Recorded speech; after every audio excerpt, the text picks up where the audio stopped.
Refined oil అస్సలు చాలా మంచిది కాదు, విషం అంటారు. కానీ దేశంలో ఎక్కువ వాడేది రీఫైండ్ ఆయిల్. రీఫైండ్ ఆయిల్ మంచిదే, నెయ్యి మంచిదే, గానుగాడు నూనె మంచిదే. ఓన్లీ ప్రాబ్లం ఏంటంటే దేన్ని ఎట్ట వాడాలో తెలుసుకోవడం. వాళ్ళకు కూడా కావాల్సిన హార్ట్ అటాక్ లో హార్ట్ ప్రాబ్లమ్స్ ఉన్నాయి మన ఊర్లాగానే. పొగ బాగా వస్తుందంటే ఆయిల్ చెడిపోతూ ఉందని రాక్షసులు ఈ ఫ్యాక్టరీ వాళ్ళు కోల్డ్ ప్రెస్డ్ అని కానీ వుడ్ ప్రెస్డ్ అని కానీ స్పష్టంగా రాసి ఉంటది పైన. ఖచ్చితంగా 600-700 పైనే ఉంటది. కొద్దిగా టెంపరేచర్ వాడుకునేదని కూడా పనికిరాదు. మన ఊర్లో మన తరతరాలుగా వాడుతుండేది ఏరుశనగ నూనె ది బెస్ట్ అని చెప్పొచ్చు. ఊరికే సైన్స్ చెప్పను, మీ అమ్మకి అమ్మమ్మకైనా అర్థమయ్యేట్టుగా సింపుల్ లాంగ్వేజ్ లో చెప్తాను. ఏ ఫుడ్ కి ఏ నూనె వాడితే నిజంగా మీ హెల్త్ కి మంచిదో ఈ వీడియోలో చూద్దాం. నేను doctor Sridhar Reddy, happy dental hospital, మాది నెల్లూరు. గానుగాడు నూనె మంచిది అంటారు, కానీ దాంట్లో కూడా సమస్యలు ఉన్నాయని కొందరు చెప్తున్నారు. నెయ్యి గురించి అయితే అసలు చెప్పనే బల్ల.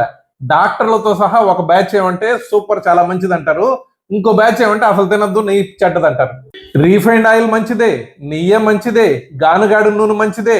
ఓన్లీ ప్రాబ్లం ఏంటంటే దేన్ని ఎట్ట వాడాలో తెలుసుకోవడం. ఈ వీడియో అయ్యేసరికి మీకు కరెక్ట్ గా అర్థం అవుతుంది. అసలు ఫుడ్ లో నూనె వాడేదానికి మొదటి కారణం ఏంటంటే, ఫుడ్ మనం ఏదైనా సరే ఏ ఆహారం అయినా యూనిఫామ్ గా మొత్తం ఫుడ్ అంతా వేడెక్కాలి, కరెక్ట్ గా హీట్ అవ్వాలంటే నూనె ఉంటే బాగా హీట్ అవుతుంది. లేదంటే ఒక చోట ఎక్కువ వేడవుతుంది, ఇంకో చోట తక్కువ వేడవుతుంది, లోపలికి పోదు హీట్. అందుకని నూనె వాడతాం. నూనెలో ఒక అడ్వాంటేజ్ ఏంటంటే ఫ్యాట్ సాల్యుబుల్ వైటమిన్స్ అని కొన్ని ఉంటాయి, ఏడిఈకే అని కొన్ని విటమిన్స్ మన హెల్త్ కి చాలా మంచిది, మైక్రో న్యూట్రియంట్స్ ఒక విషయం. తర్వాత మనం తినే ఆహారంలో కనీసం 20-30% క్యాలరీస్ రావాల్సింది ఫ్యాట్స్ నుంచి. సో నూనె చెడ్డది కాదు, మంచిదే. ప్రాబ్లం ఎక్కడుంది? క్వాంటిటీ ఎంత తీసుకుంటున్నావు. రకరకాల నూనెల గురించి తెలుసుకునే ముందు నూనెలో మీరు ముఖ్యంగా తెలుసుకోవాలని ఒక ముఖ్యమైన పాయింట్ ఒకటి ఉంది. ఏంటంటే స్మోక్ పాయింట్. అంటే కాగినప్పుడు, నూనె కాగేటప్పుడు పొగ వస్తుంది చూడు, ఆ పొగ వచ్చినప్పుడు గుర్తుపెట్టుకోండి మైండ్ లో, పొగ బాగా వస్తుందంటే ఆయిల్ చెడిపోతూ ఉందని.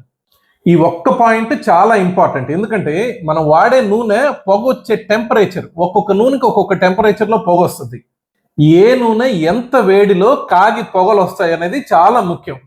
ఏ వంట చేసినా ఈ పాయింట్ మైండ్ లో పెట్టుకొని వంట చేస్తే మీరు ఏ నూనె వాడుకోవచ్చు. ఇప్పుడు రీఫైండ్ ఆయిల్ గురించి చెప్తారు. రీఫైండ్ ఆయిల్ చాలా ప్రమాదకరం, చాలా పాపం అన్నట్టు చెప్తారు. రీఫైండ్ ఆయిల్ ఎలా తయారు చేశారో చెప్తా. ముందు గానుగాడు నూనె అనుకోండి, ఫర్ ఎగ్జాంపుల్ మనకు ఒక 3 కిలోల ఏరుశనగ పప్పులు తీసుకుపోతే 1 కిలో నూనె వస్తుంది అంతే. అటువంటిప్పుడు కాస్ట్ ఎంత ఉండాలి? ఆ నూనె కాస్ట్ దాదాపు 600-700 పైన ఉండాలి రేటు. దీన్ని ఎట్ట చేస్తారంటే గానుగాడించడం అనేది డీటెయిల్ కాదు, ప్రెస్ చేస్తారు అంతే. వేడి చేయకుండా అట్టే 2 చెక్కల మధ్యలో ప్రెస్ చేయడమో ఏదో ఒక విధంగా ప్రెస్ చేసి క్రష్ చేస్తే ఇది పిప్పి పక్కన వచ్చేస్తుంది, నూనె కింద గారిపోద్ది. అదే రీఫైండ్ ఆయిల్ అనుకోండి, రీఫైండ్ ఆయిల్లో దాదాపు 1 కిలో ఏరుశనగ పప్పుల నుంచి దాదాపుగా కిలో నూనె వచ్చేస్తుంది ఇంచుమించు. ఎలా వస్తుంది అంటే దాంట్లో హెక్సిన్ అనే ఒక కెమికల్ కలుపుతారు. అది కలిపినప్పుడు ఆయిల్ ఎక్కువ వస్తుంది. నీకు 1 కిలో నూనె నుంచి దాదాపు దాని లోపల ఉండే ఆయిల్ అంతా బయట వచ్చేస్తుంది. ఇంకొకటి ఏంటంటే హై టెంపరేచర్ లో క్రష్ చేస్తారు దాన్ని. ఇప్పుడు వచ్చిన నూనెలో హెక్సిన్ తీసేదానికి ఒక కెమికల్ వేస్తారు. ఆ తర్వాత తెల్లగా కలర్ లేకుండా వచ్చేదానికి ఒక కెమికల్ వేస్తారు. ఆ తర్వాత వాసన రాకుండా ఉండేదానికి ఒక సెంట్ లాంటి డియోడ్రెంట్ వేస్తారు. ఇన్ని వేస్తారు దాంట్లో. రాక్షసులు ఈ ఫ్యాక్టరీ వాళ్ళు ఇండస్ట్రీలో ఇట్టవన్నీ ఇంత చెడ్డ వస్తున్నాయని కూడా చెప్తుంటారు చాలా మంది సోషల్ మీడియా ఇన్ఫ్లుయెన్సర్స్. నిజమేందో తర్వాత చెప్తా మీకు. ఇప్పుడు రీఫైండ్ ఆయిల్ ఏది, మన కోల్డ్ ప్రెస్డ్ మన గానుగాడు నూనె ఏది తెలుసుకోవాలంటే ఇప్పుడు ఏడబట్టిన గానుగాడు నూనె అనేస్తున్నారు. కాస్ట్ 200-300 వచ్చేస్తున్నాయి, రకరకాలుగా షాపుల్లో అమ్మేస్తున్నారు. మీరు చూడాల్సింది గానుగాడు నూనె కొద్దిగా థిక్గా ఉంటది, తర్వాత దాంట్లో కొద్ది పార్టికల్స్ లాగా అనిపిస్తుంటాయి, నేచురల్ స్మెల్ ఉంటది, కొంచెం బ్రౌనిష్ గా ఉంటది. లేబుల్ మీద క్లియర్ గా చూడండి, కోల్డ్ ప్రెస్డ్ అని కానీ వుడ్ ప్రెస్డ్ అని కానీ స్పష్టంగా రాసి ఉంటది పైన. ఇంకోటి గానుగాడు నూనె 200-300 ఎక్కడ రాదు, ఖచ్చితంగా 600-700 పైనే ఉంటది. ఇది ఒక్కటి ముఖ్యం గుర్తుపెట్టుకోండి. గానుగాడు నూనె మంచి కంపెనీ అయితే యూజువల్ గా డార్క్ బాక్స్ లో, తర్వాత నీకు అల్యూమినియం బాక్స్ కానీ లేదంటే డార్క్ కంటైనర్ లో ఉంటుంది. ఎందుకంటే క్లియర్ గా ఉంటే దాంట్లో న్యూట్రియంట్స్ పోతాయి. గానుగాడు నూనెలో న్యూట్రియంట్స్ అన్ని చాలా వరకు ప్రిజర్వ్ అయి ఉంటాయి. ఎందుకంటే హై టెంపరేచర్ లేదు, బాగా అప్పటికప్పుడే ప్రెస్ చేశారు కాబట్టి మంచి న్యూట్రియంట్స్ ఉంటాయి. అదే రీఫైండ్ ఆయిల్ లో ఎటువంటి న్యూట్రియంట్స్ ఉండవు. లిటరలీ మన మైదా గోధుమ పిండి లాగా, మైదాలో ఏమీ ఉండదు, గోధుమ పిండిలో న్యూట్రియంట్స్ ఉంటాయి. అట్టా ఇది కూడా. కాకుంటే రీఫైండ్ ఆయిల్ లో ఉపయోగాలు ఏందో చూద్దాం ఇప్పుడు. ఫస్ట్, ఎక్కువ లైఫ్ ఉంటుంది, షెల్ఫ్ లైఫ్ ఎక్కువ ఉంటుంది. 6 నెలలు దాదాపు సంవత్సరం కూడా చెడిపోదు. అదొకటే అడ్వాంటేజ్. రెండోది కాస్ట్ తక్కువ, జనరల్ పబ్లిక్ యూసేజ్ కి ఈజీగా ఉంటుంది. ఇంకొకటి ఏంటంటే హై హీట్ టెంపరేచర్స్ నీకు బజ్జీలు, పూరీలు, ఒడియాలు ఇట్లాంటివి చేసుకునే దానికి రీఫైండ్ ఆయిలే బెస్ట్. ఎందుకంటే అది దాదాపు 250 డిగ్రీల వరకు పొగరాదు, దానికి చాలా వేడిని కూడా తట్టుకోగలదు. తర్వాత గానుగాడు నూనెల్లో టెంపరేచర్ మామూలుగా వేడి మాక్సిమం 170-180 డిగ్రీల వరకు తట్టుకోగలదు, అంతకు మించి తట్టుకోలేదు. సో మీరు కానీ గానుగాడ నూనెను తీసుకొచ్చి పూరీలు, ఒడియాలు చేయించాలనుకున్నారంటే దీనికి దానికి ఏం తేడా ఉండదు. ఎందుకంటే ఆ టెంపరేచర్ దాటాక అది కూడా చెడిపోయింది, దాంట్లో నుంచి ఆల్డిహైడ్స్ అవన్నీ వచ్చేస్తాయి. రీఫైండ్ ఆయిల్ ఎంత చెడ్డదో అప్పుడు ఇది కూడా అంతే చెడ్డదవుతుంది. సో గానుగాడి నూనె వాడుకోవాల్సిన దేనికి కూరలు, తర్వాత తాలింపులు ఇట్లాంటివి లో టెంపరేచర్ లో వాడేటివి, దోశల మీద వేసుకునేదానికి, తర్వాత చపాతీల మీద పూసుకునేదానికి ఇంతవరకే వాడుకోవాలి, అంతకంటే హై టెంపరేచర్ వాడుకోకూడదు.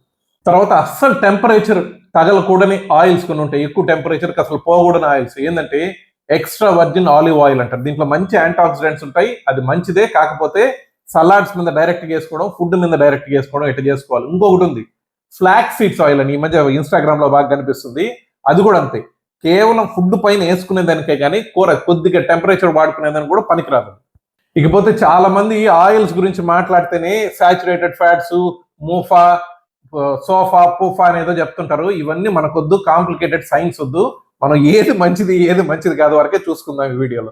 సో మన ఊర్లో మన తరతరాలుగా వాడుతుండేది ఏరుశనగ నూనె ది బెస్ట్ అని చెప్పొచ్చు. ఎందుకంటే దాదాపు అన్నిట్లో పనికొస్తుంది, మంచి గుణాలు కొన్ని ఉన్నాయి దాంట్లో, ఈ ఒమేగా 3లు ఇట్లాంటివి కొన్ని ఉంటాయి కాబట్టి ఉపయోగమే.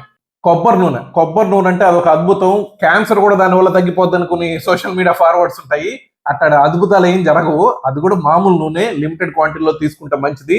కేరళ వాళ్ళు వాడతారు, వాళ్ళకి చాలా మంచిది, హెల్త్ బాగుంటుంది అనుకుంటారేమో.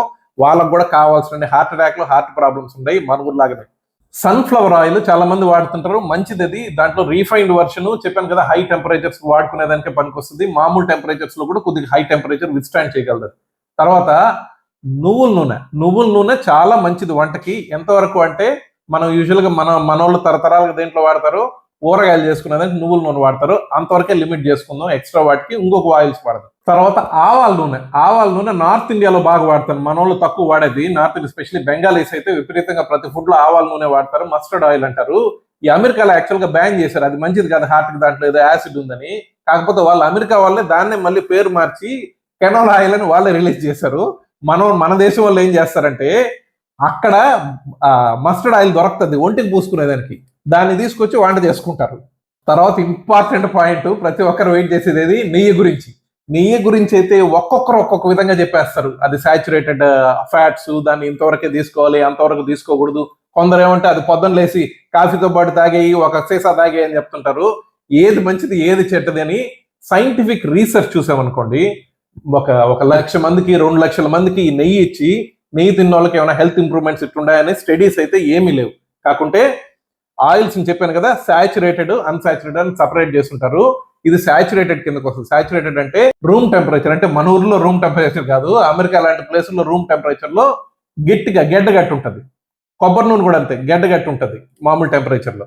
అదే వేడి వచ్చినప్పుడు లిక్విడ్ లాగా ఉంటుంది. నెయ్యిలో మంచి ఏంటంటే ఏ, డి, ఈ, కే అన్ని ఫ్యాట్ సాల్యుబుల్ వైటమిన్స్ ఉంటాయి.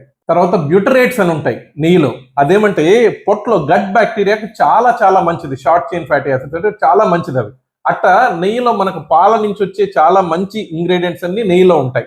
కాకుంటే ఫస్ట్ రూల్ మన ఇంటర్నేషనల్ స్టాండర్డ్స్ ఏంటంటే సాచురేటెడ్ ఫ్యాట్స్ నుంచి మన బాడీకి రావాల్సిన క్యాలరీస్ కేవలం 10% మాత్రమే. సో మీరు నెయ్యి వాడేటప్పుడు గిన్నెతో పోసుకోవద్దు, చిన్న స్పూన్తో వేసుకోండి. నెయ్యిలో ఇంకో అడ్వాంటేజ్ కూడా ఉంది, హై స్మోకింగ్ పాయింట్. అంటే నేను చెప్పాను కదా, పొగ వచ్చే పాయింట్ దాదాపు 250 డిగ్రీస్ వరకు తట్టుకోగలదు. అంత తట్టుకోగలదు కదా, అన్నిటికీ నెయ్యి వాడేసుకుందాం అనుకుంటే మిగతా ఆయిల్స్ లో మంచి ఉంది కదా, చెప్పాను కదా, ఆ మంచి కూడా రావాలి కదా మనకు. సో ఏం చేయాలి, లాస్ట్కి ఒక్కొక్క దానికి ఒక్కొక్క ఆయిల్. అంటే మీరు వడియాలు వేయించుకునేదానికి, పూరీలు చేసుకునేదానికి రీఫైండ్ ఆయిల్ పెట్టుకోండి. తర్వాత కూరలు చేసుకునేదానికి అన్ని రకాల కూరలకి దీన్ని వాడుకోండి, కోల్డ్ ప్రెస్డ్ ఆయిల్. అంటే మన గానుగాడు నూనె, శనగ నూనె బ్రహ్మాండంగా ఉంటుంది. నెయ్యి అన్నంలో వేసుకోండి, సరిపోద్ది కదా. అదేంటది పంజాబ్ వాళ్ళు ఇంత నెయ్యి వేసుకుంటారు, తర్వాత మా నానమ్మ, మా ముత్తాతోళ్ళు వీళ్ళందరూ ఇంత నెయ్యి వేసుకుని తినేవాళ్ళు. అంటే వాళ్ళు ఎంత పని చేసేవాళ్ళం మా రోజుకి. ఇక ఎవరినైనా పిలవాలంటే కూడా పరిగెత్తిపోవాలి. ఇప్పుడు ఫోన్ చేసి పిలుస్తున్నాం. చిన్నప్పుడు రే వాళ్ళ ఇంట్లో వీడు ఉండాడు లేదో చూసుకురారా అంటే పోయి 14 ఇళ్ళు తిరిగి వచ్చేది, వాడు ఉండాడు లేదో తెలుసుకునేదానికి. ఇప్పుడు ఆ పని లేదు కదా, ఫోన్ చేస్తే వచ్చేస్తారు మనిషి. స్కూటర్లు, తిరగడం, అన్ని మన ఫిజికల్ యాక్టివిటీ లిటరల్లీ జీరో అయిపోయింది. సో మనం తినే ఫుడ్స్ లో ఖచ్చితంగా లిమిట్స్ పెట్టుకోకపోతే మన హెల్త్ కి మంచిది కాదు. ఇప్పుడు పంజాబ్ వాళ్ళని చూసారంటే వాళ్ళకు కూడా కావాల్సిన హార్ట్ అటాక్లు ఉన్నాయి. ఎందుకంటే వాళ్ళ తాత ముత్తాతలు తింటున్నట్టు ఇప్పుడు కూడా నెయ్యి వేసుకొని తింటున్నారు. తర్వాత ప్రమాదకరమైన నూనెలు రెండే ఉన్నాయి.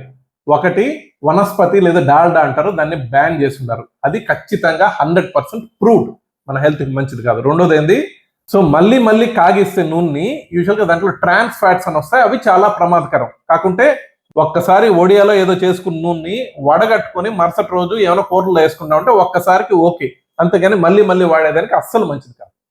అందుకే చెప్పేది రోడ్లో చేసే బోండాలు బజ్జీలు జాగ్రత్తరా తినద్దరా అని చెప్పేదానికి కారణం ఇది. ఎందుకంటే ఆయిల్ మళ్ళీ మళ్ళీ వాడుతుంటారు వాళ్ళు. మీకు తెలిసి ఒకసారి వాడేటప్పుడు ఫ్రెష్ గా వేసేటప్పుడు పోయి తీసుకొని తినే పని అయితే ఎప్పుడైనా ఒక రోజుకి ఓకే. తర్వాత పామ్ ఆయిల్ గురించి అయితే ప్రతి ఒక్క సోషల్ మీడియాలో దానంత భయంకరం ఇంకోట్లేదు, అది విషయం అని చెప్తుంటారు. అస్సలు కాదు. మీరు కానీ చూసారంటే ఈ దేశాలు ఇండోనేషియా, మలేషియా, జపాన్ ఈ కంట్రీస్ లో అంతా మాక్సిమం కుకింగ్ కి వాడేది పామ్ ఆయిలే. వాళ్ళకేం హెల్త్ ప్రాబ్లమ్స్ ఉంటారు, మనకంటే ఎక్కువ కాలం బతుకుతుంటారు వాళ్ళు. కారణం ఏంది, వాడే క్వాంటిటీ. ఇంకోటి ఏంటంటే ఈ చెత్త ఫుడ్స్ లో అంతా ఈ పామ్ ఆయిల్ వెజిటబుల్ ఆయిల్ అని వాడుతుంటారు. వాటి మీద అన్నిటి లేబుల్స్ మీద పామ్ ఆయిల్ వెజిటబుల్ అయ్యింది. ఐస్ క్రీమ్స్ దగ్గర నుంచి, చాక్లెట్స్ దగ్గర నుంచి, బిస్కెట్స్ దగ్గర నుంచి ప్రతి దాంట్లో, చిప్స్ లో అన్నిట్లో ఇవే ఉంటాయి. కాబట్టి ఇవి చెడ్డది విషయం అని చెప్తుంటారు. ప్రాబ్లం చెడ్డది విషయం కాదు, దాంట్లో ఉండే క్వాంటిటీ, అవి మనం తినే క్వాంటిటీ. ఒక బిస్కెట్ లో ఒక ప్యాకెట్ ఉంది, ప్యాకెట్ లో ఒక బిస్కెట్ తింటే ఏం కాదు, ప్యాకెట్ లో ఒక 10 బిస్కెట్లు తిన్నారంటే ప్రాబ్లం వస్తుంది.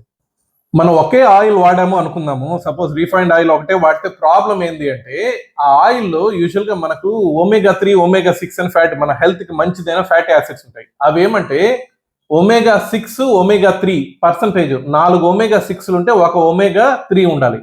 మనం తింటుండే ఆయిల్స్ లో, మనం తింటుండే క్వాంటిటీలో రిఫైన్డ్ ఆయిల్స్ లో ఏమవుతుందంటే omega-6 దాదాపు 20 ఉంటుంది, omega-3 1 ఉంటుంది. సో దానివల్ల ఆ బ్యాలెన్స్ డిస్టర్బెన్స్ వల్ల హెల్త్ ఇష్యూస్ వస్తుంటాయి. సో ఫైనల్ గా ఆయిల్ ఎంత వాడాలి, 3 కానీ 4 కానీ స్పూన్లు మాక్సిమం రోజుకి.